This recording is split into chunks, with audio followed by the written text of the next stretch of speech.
Российское сообщество знания проложит умный маршрут по 130 городам страны. Торжественное открытие нового форума прошло в Чувашском педуниверситете.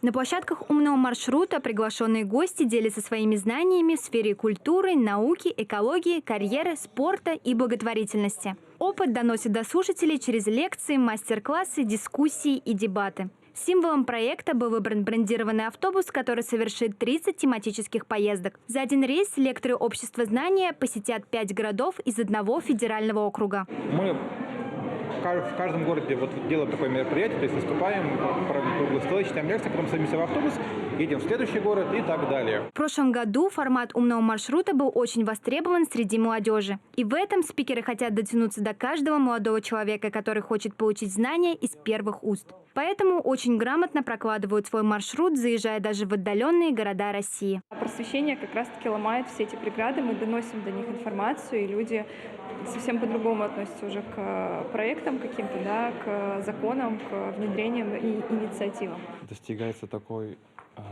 уровень контакта, при котором удобно общаться, удобно познавать, получать какие-то знания, практические советы, кейсы, которые применимы, потому что это профессионалы своего дела. Для тех молодых людей, кто не успел посетить мероприятие в своем городе, организаторы проводят онлайн-трансляции ВКонтакте, подключаться к которым можно из любой точки страны. Дарья Петрова, Андрей Шоклев, Вести Чувашия.